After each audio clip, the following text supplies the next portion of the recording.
శివుడికి మాంసాన్ని పెట్టిన భక్తుడు ఎవరో మీకు తెలుసా? ఇతను తన నోటితో నీళ్లు తెచ్చి ఆ నీళ్లతో శివలింగానికి అభిషేకం చేశాడు అని కూడా మీకు తెలుసా? శివుడి కోసం తన 2 కళ్ళని ఇచ్చేసిన పరమ భక్తుడు ఆ భక్తుడే భక్త కన్నప్ప. ఈ రోజు భక్త కన్నప్ప నిజమైన ఫుల్ స్టోరీ తెలుసుకుందాం. ప్రతి ఒక్క శివ భక్తుడు ఈ వీడియో తప్పకుండా చివరి వరకు చూడాలి. ఈ కన్నప్ప వీడియో మీకు చాలా బాగా నచ్చుతుంది. మన ఆంధ్రప్రదేశ్ లో ఉన్న ఊటుకూరు గ్రామంలో అప్పట్లో కోయగూడలో ఉండేది. ఆ కోయగూడానికి నాయకుడు నాగుడు. ఈ నాగుడు తత అనే ఆమెను ప్రేమించి పెళ్లి చేసుకుంటారు. కానీ వాళ్ళకి ఎన్ని సంవత్సరములు అయినను పిల్లలు అస్సలు పుట్టరు. అప్పుడు వాళ్ళు సుబ్రహ్మణ్య స్వామికి సంతానం కోసం పూజలు చేస్తారు. అలా రోజు పూజలు చేసి ఒక రోజు నాగుడు పూజలు చేస్తూ నిద్రపోతాడు. అప్పుడు సుబ్రహ్మణ్య స్వామి కలలోకి వచ్చి, మీ ప్రార్థనకి నేను మెచ్చాను. మీరు కోరుకున్నట్లే మీకు ఒక మగబిడ్డ పుడతాడు. అతను పరమ శివభక్తుడు అవుతాడు. అతని పేరు తరతరాలుగా అస్సలు మర్చిపోరు అని వరమిస్తాడు. అలా కొన్ని నెలలకే దత్త గర్భవతి అయి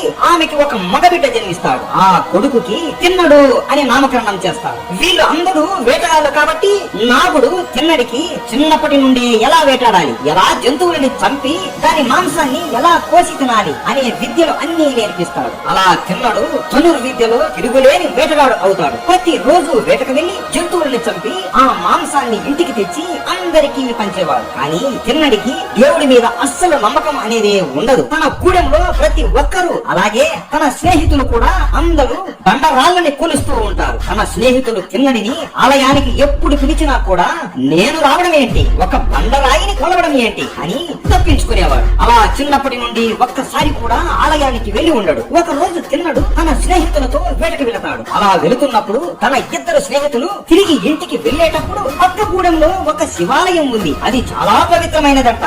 ఆ శివలింగం ముందు ఏ కోరిక కోరినా శివుడు తప్పక తీరుస్తాడంట. ఒక్కసారైనా అక్కడికి వెళ్ళాలి అని అంటారు. అప్పుడు తిన్నడు నవ్వుతూ, ఎప్పుడు చూసినా మీరు బండరాళ్ళని కొలుస్తూ ఉంటారు, అస్సలు మీకు సిగ్గు లేదా గుడ్డిగా ఒక రాయిని నమ్మడానికి అని హేళన చేస్తాడు. అయ్యో అలా మాట్లాడుకు తిన్నా శివుడు ఈ సృష్టికి మూల పురుషుడు. ఈ విశ్వాన్ని మరియు ఎంతో మంది దేవతలని సృష్టించాడు. ఆయనకి ఎంతో శక్తి ఉన్నా కూడా ఒక భక్తుడు ఆయనని ప్రేమగా తలెత్తే ఒక పిల్లవాడిలాగా వాళ్ళ భక్తికి లొంగిపోయి వాళ్ళు ఏది అడిగినా ప్రసాదిస్తాడు. అందరి కష్టాలని తీర్చి ఆ దేవతలకే కష్టాలు వచ్చినా కూడా మొదటిగా వచ్చేది శివుడి దగ్గరికి తిన్నాను అంటారు. అంతెందుకు పక్క గూడెంలో ఉన్న శివలింగం ముందు 3 జీవులు చనిపోవడం వలన వాటికి మోక్షాన్ని కూడా ప్రసాదించాడు అని చెబుతారు. తిన్నడు ఆశ్చర్యపోయి, జంతువులకి మోక్షం వచ్చిందా, అది ఎలాగో దాని గురించి చెప్పండి అనగా తిన్నడి స్నేహితులు ఇలా చెబుతారు. ఇక్కడే ఈ అడవిలోని స్వయంగా ఒక వాయులింగం వెలిసింది. అది ఎండకి ఎండుతూ వానకి తడుస్తూ మంచుకి కూడా తడుస్తూ ఉండేది. దాన్ని ఏ మనిషి పట్టించుకోలేదు. ఏదో సాధారణమైన రాయి అనుకున్నారు. కానీ ఒక రోజు ఒక సాలి పురుగు, అయ్యో ఇది శివలింగం కదా, నా శివలింగం మీద ఎండ పడుతుంది ఏంటి అని దాని శక్తి మొత్తం ఉపయోగించి ఆ శివలింగం చుట్టూ గూడు కడుతుంది. అమ్మయ్యా ఇక శివలింగం మీద ఎండ పడదు అని అక్కడి నుండి వెళ్ళిపోతుంది. కొంచెం సమయం తర్వాత తల మీద నాగమని ఉన్న ఒక నాగుపాము అక్కడికి వచ్చి సాలిగూడు మధ్యలో ఉన్న శివలింగాన్ని చూసి, అయ్యో శివలింగం చుట్టూ ఈ గూడి ఏంటి అని అనుకుని దాని విషంతో శివలింగానికి అభిషేకం చేసి దాని నుదుట మీద ఉన్న నాగమణిని తీసి శివలింగం మీద పెట్టి వెళ్ళిపోతుంది. అలాగే మరికొంత సమయానికి అటువైపుగా వెళుతున్న ఒక ఏనుగు శివలింగం మీద ఉన్న విషము నాగమణిని చూసి, ఎవడరా నా శివలింగాన్ని ఇలా చేసింది అని దాని తొండముతో నీళ్లు తీసుకుని వచ్చి శివలింగానికి అభిషేకం చేసి నాగుపామ పెట్టిన నాగమణిని విసిరి పక్కన పడవేసి శివలింగాన్ని పూలతో అభిషేకం చేసి వెళ్ళిపోతుంది. మరుసటి రోజు సాలి పురుగు వచ్చి మళ్ళీ గూడు పెట్టి వెళ్ళిపోతుంది. తరువాత పాము వచ్చి ఆ గూడుని తొలగించి తన మణిని పెట్టేది. మళ్ళీ ఏనుగు వచ్చి మణిని తీసివేసి పువ్వులు పెట్టేది. అలా ప్రతి రోజు ఒకరి తర్వాత ఒకరు వచ్చి ఈ పనులు చేసేవాళ్ళు. కోపం వచ్చిన పాము, నేను నా నాగమణిని పెడుతుంటే ఎవరు తీసేస్తున్నారు అని తెలుసుకోవడానికి అక్కడే తక్కుని చూస్తూ ఉంటుంది. అలా కొంతసేపటికి ఏనుగు వచ్చి మళ్ళీ ఎవడరా నా పువ్వుల్ని తీసేసి ఈ మణిని పెట్టాడు అని కోపంతో తన తొండంతో ఆ మణిని విసిరి వేసి పువ్వులు పెడుతుంది. పాము ఇదంతా చూసి కోపంతో ఏనుగు తొండంలోకి దూరిపోతుంది. ఏనుగుకి ఏం చేయాలో తెలియక నొప్పితో పరిగెత్తుకుంటూ వెళ్లి పక్కనే ఉన్న ఒక పెద్ద బండరాయిని గుద్దుకుంటూ. అలా గుద్దుకున్నప్పుడు తొండంలో ఉన్న పాము నుచ్చు అయిపోయి చనిపోతుంది. ఏనుగు కూడా ఆ దెబ్బకి కుప్పకొలిపోతుంది. అదే రాయి మీద సాలిపురుగు కూడా ఉండడం వలన అది కూడా అక్కడికక్కడే చనిపోతుంది. అలా శివుడిని వాళ్ళకు నచ్చినట్లు వాళ్ళకి చేతనైనట్లు పూజిస్తున్నప్పుడు చనిపోయారు కాబట్టి శివుడు మెచ్చి ప్రత్యక్షమయ్యి ముగ్గురికి ప్రాణం పోసి వాళ్ళకి దర్శనం ఇచ్చి మోక్షాన్ని ప్రసాదించాడు తిన్నాను. అలాగే ఆ ప్రదేశానికి ఈ ముగ్గురి పేర్లు వచ్చేలా శ్రీకాళహస్తి అని పేరు పెట్టారు. శ్రీ అంటే సాలిపురుగు, కాళ అంటే నాగుపాము, హస్తి అంటే ఏనుగు. ఆ తర్వాత కొంతమంది ఆ శివలింగానికి ఒక చిన్న మందిరాన్ని కట్టారు అని తిన్నడికి వాళ్ళ స్నేహితులు చెబుతారు. తిన్నడు ఈ కథ విని పులకరించిపోతాడు. ఒక రాయిని ఎంత ప్రేమగా ప్రాణాలని ఇచ్చి పూజించారా, అసలు ఆ రాయి ఎలా ఉంటుందో అని ఆలోచనలో అడవి పందులని వేటాడి అక్కడే ఒక మంట వేసుకుని మాంసాన్ని కాలుస్తూ ఉంటాడు. తిన్నడి చేతులకి రక్తం ఉండడంతో పక్కనే ఉన్న నదిలో చేతులు కడుక్కొని రావడానికి వెళతాడు. ఆ మార్గంలోనే శ్రీకాళహస్తి మందిరం కనబడుతుంది. ఓహో, నా స్నేహితులు చెప్పిన ఆలయం ఇదేనా, సరే ఆ రాయి ఎలా ఉంటుందో చూద్దాం అని లోపలికి వెళతాడు. ఒక్కసారి ఆ వాయులింగాన్ని తిన్నడు చూడగానే అతని కళ్ళలో నుండి అతనికి తెలియకుండానే నీళ్లు కారిపోతాయి. అతనికి తెలియకుండానే అతని చేతులు నమస్కారం చేసేస్తాయి. పరిగెత్తుకుంటూ వెళ్లి శివలింగాన్ని హత్తుకొని, నేను తప్పు చేశాను శివయ్య, చిన్నప్పటి నుండి నేను నిన్ను చూడకుండా పెద్ద తప్పు చేశాను. నిన్ను ఎలా కొలవాలో కూడా నాకు తెలియదు అయ్యా.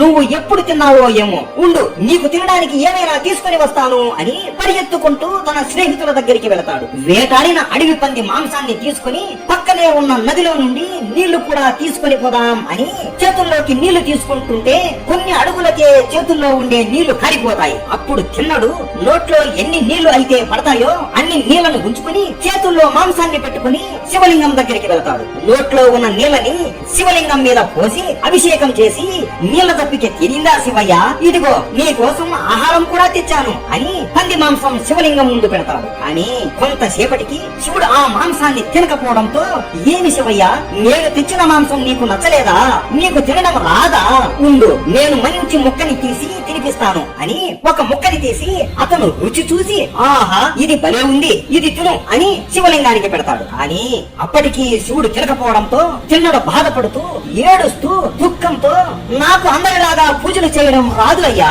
నాకు ఏమి వచ్చో అది చేశాను, నువ్వు కాని ఇప్పుడు తినకపోతే నేను కూడా ఇక ఆహారం తినను అని అంటాడు. అప్పుడు ఆ శివలింగం నుండి దివ్యమైన వెలుగు వచ్చి ఆ శివలింగానికి కళ్ళు మరియు ముఖం వచ్చి 2 చేతులు కూడా వచ్చి ఆ మాంసం మొత్తం తినేస్తుంది. దాంతో తిన్నడు ఎంతో సంతోషిస్తాడు. శివయ్యకి నేను తెచ్చిన మాంసం బాగా నచ్చినట్లు ఉంది అని, ఇక నుండి నిన్ను నేను చూసుకుంటాను, ప్రతిరోజు అభిషేకం మరియు ఆహారం నేను పెడతాను అని మాట ఇస్తాడు. తిన్నడు అడవికి వెళ్లి తన స్నేహితులతో, ఇక నేను ఇంటికి రాను, వెళ్ళి నా తండ్రికి చెప్పండి, ఇక నా జీవితం అంతా శివుడికి అర్పితం అని చెబుతాడు. వాళ్ళు గూడానికి వెళ్లి నాగుడికి చెప్పగా నాగుడు నవ్వుతూ సుబ్రహ్మణ్య స్వామి చెప్పినట్లే జరుగుతుంది అని అనుకుంటాడు. అలా ఆ రోజు నుండి తిన్నడు శివుడిని హత్తుకుని పడుకుంటూ ఉదయాన్నే లేచి వేటకు వెళ్లి ఆహారం తెచ్చి నోటితో నీళ్లు తెచ్చి శివలింగం మీద పోసి అభిషేకం చేసేవాడు. ఇదే గుడికి ప్రతి 15 రోజులకు ఒకసారి శివగోచార అనే బ్రాహ్మణుడు వచ్చి శివుడికి పూజలు చేసి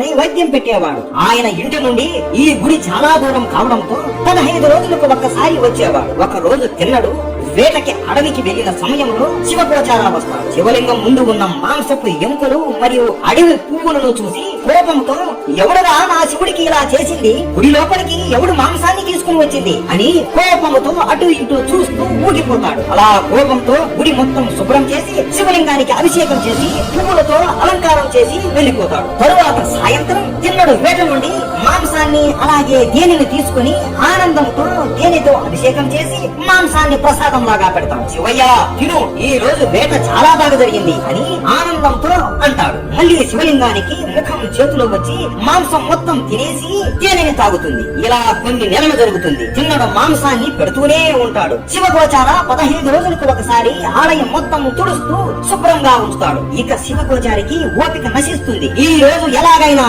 ఆ అపచారం చేసే వాడిని వదిలిపెట్టకూడదు అని ఇంటికి వెళ్లకుండా అక్కడే దాక్కుని లింగాన్ని చూస్తూ ఉంటాడు. రోజులాగే తిన్నడు వచ్చి నోటిలో నుండి నీళ్లు శివలింగం మీద పోసి పంది మాంసాన్ని శివలింగం ముందు పెడతాడు. ఇది చూసి శివగోచారికి కోపం ఎక్కువ అయిపోతుంది. ఈ మూర్ఖుడు ఇంత అపచారం చేస్తాడా? వాడి నోటి నుండి నీళ్లు లింగం పైన పోస్తాడా? మాంసాన్ని శివుడికి పెట్టి తినమంటాడా? వీడికి మరణదండన వేయాలి అనుకుంటూ వెళ్లిపోతాడు. ఇదంతా శివుడు కైలాసం నుండి చూస్తూ నవ్వుతూ ఉంటాడు. అప్పుడు పార్వతీదేవి, స్వామి, ఈ ఇద్దరి భక్తిని చూశారా? ఎంతో భిన్నంగా ఉన్నాయి కదా. ఒకవైపు శివగోచారి మీకు ఇష్టమైన బిల్వ ఆకులతో అభిషేకం చేస్తూ మీకు నైవేద్యం పెడుతున్నాడు. ఇంకోవైపు ఈ వేటగాడు తిన్నడు ధర్మ విరుద్ధమైన పనులు చేస్తున్నాడు. కానీ ఏ పని చేసినా ఎంతో ప్రేమతో మీకు సేవలు చేస్తున్నాడు. ఇప్పుడు చెప్పండి, వీళ్ళిద్దరిలో ఎవరిది నిజమైన భక్తి అని శివుడిని పార్వతీదేవి అడుగుతుంది. శివుడు నవ్వుతూ, దీనికి సమాధానం నేను చెప్పను సఖి, రేపు నీకే తెలుస్తుంది అని అంటాడు. మరుసటి రోజు రోజులాగే తిన్నడు వేటకి వెళతాడు. ఆ రోజు శివగోచార బిల్వ ఆకులు తెచ్చి శివుడికి అభిషేకం చేస్తుండగా ఆ శివలింగానికి ఒక్కసారిగా రెండు పెద్ద పెద్ద కళ్ళు వస్తాయి. అది చూడగానే శివగోచార ఏడుస్తూ, శివయ్య, నేను చేస్తున్న పూజలకి మీరు మెచ్చి నన్ను చూస్తున్నారా అయ్యా అని ఆనందంతో నమస్కరిస్తాడు. కానీ ఒక్కసారిగా ఆ శివలింగంకి ఉన్న రెండు కళ్ళల్లో ఒక కన్ను నుండి రక్తం ఆగకుండా వస్తూ ఉంటుంది. అది చూసి శివగోచార భయపడుతూ, ఇక్కడ ఏదో దుష్ట శక్తి ఉంది, అది నన్ను చంపేస్తుందేమో, నా ప్రాణాలు నేను కాపాడుకోవాలి అని పరిగెత్తుకుంటూ ఉండగా తిన్నడు అప్పుడే మాంసం తీసుకుని నవ్వుతూ వస్తూ ఉంటాడు. శివగోచార చూసి, ఈ అడవి నా కొడుకు ఆ దుష్ట శక్తిని ఏం చేస్తాడో చూద్దాం అని తాక్కుని చూస్తూ ఉంటాడు. ఒక్కసారిగా తిన్నడు శివలింగం కన్ను నుండి రక్తం కారడం చూసి ఏడుస్తూ పరిగెత్తుకుంటూ వచ్చి, ఏమైంది శివయ్య, నీకు గాయం ఎవడు చేశాడు అని ఏడుస్తూ బాధపడుతూ, నీకు ఇలా చేసిన వాడు కనబడితే వాడిని ఇక్కడనే చంపేస్తాను, ఇప్పుడు నేను ఏం చెయ్యాలి అని ఆలోచనలో పరిగెత్తుకుంటూ అడవిలోకి వెళ్లి కొన్ని ఔషధ ముక్కలను తీసుకుని వచ్చి వాటిని నూరి ఆ పశువుని కంటికి పెడతాడు. అయినా సరే రక్తం ఆగకుండా వస్తూనే ఉంటుంది. అయ్యో, నా సానికి రక్తం కారుతూనే ఉందే అని తిన్నడు ఆలోచించి, ముళ్ళుని ముళ్ళుతోనే తీయాలి అని అంటారు కదా శివయ్య, నీ కంటికి దెబ్బ తగిలింది కాబట్టి నా కన్ను తీసి నీకు ఇచ్చేస్తాను, అప్పుడు నీకు నొప్పి అనేది ఉండదు కదా అని ఒక కత్తితో తన కన్నుని నవ్వుతూ కోసి తీసేసి రక్తం కారిపోతున్నా కూడా లెక్క చేయకుండా కోసి తీసిన తన కన్నును శివలింగం కన్ను మీద పెడతాడు. అంతే, వెంటనే రక్తం కారడం ఆగిపోతుంది. కానీ తిన్నడి కంటి నుండి ఆగకుండా రక్తం వస్తూ ఉంటుంది. అబ్బా, నా శివుడికి ఇప్పుడు నొప్పి ఉండదు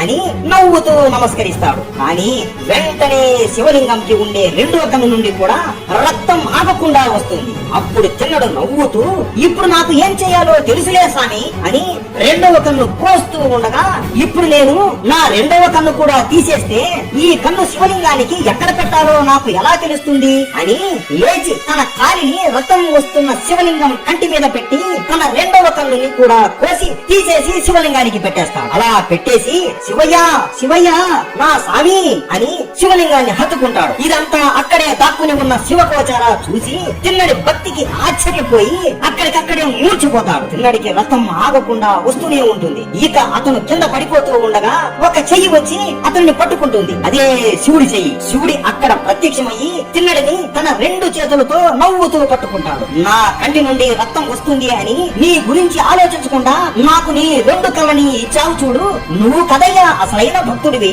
అని తిన్నడికి మళ్ళీ రెండు కళ్ళు ప్రసాదిస్తాడు. తిన్నడు కళ్ళు తెరిచి శివుడి నిజ స్వరూపాన్ని చూడగా భక్తితో ఆనందంతో కళ్ళలో నుండి నీళ్లు కారిపోతూ శివుడిని హత్తుకుంటాడు. అప్పుడు శివుడు తిన్నడితో, కన్న తల్లి ప్రేమతో సమానమైన భక్తి అయ్యా నీది, నీ అపారమైన భక్తికి నేను లొంగిపోయాను తిన్నా, నీకు ఏం వరం కావాలో కోరుకో అనగా, నిన్ను చూడడమే నాకు మహాభాగ్యం శివయ్య, ఒక్కసారి పార్వతీదేవితో పాటు మిమ్మల్ని చూడాలి అని ఉంది అని అంటాడు. వెంటనే పార్వతీదేవి అక్కడికి వచ్చి శివ పార్వతులు ఇద్దరు తిన్నడిని దీవిస్తారు. నీ రెండు కళని నా భర్త కోసం ఇచ్చేశావు కాబట్టి ఇక నుండి యుగ యుగాల వరకు నిన్ను అందరూ భర్త కన్నప్పలాగా గుర్తు పెట్టుకుంటారు అని పార్వతీదేవి వరం ఇస్తుంది. శివుడు తిన్నడిని తనలోనే ఐక్యం చేసుకుని మోక్షం ప్రసాదిస్తాడు.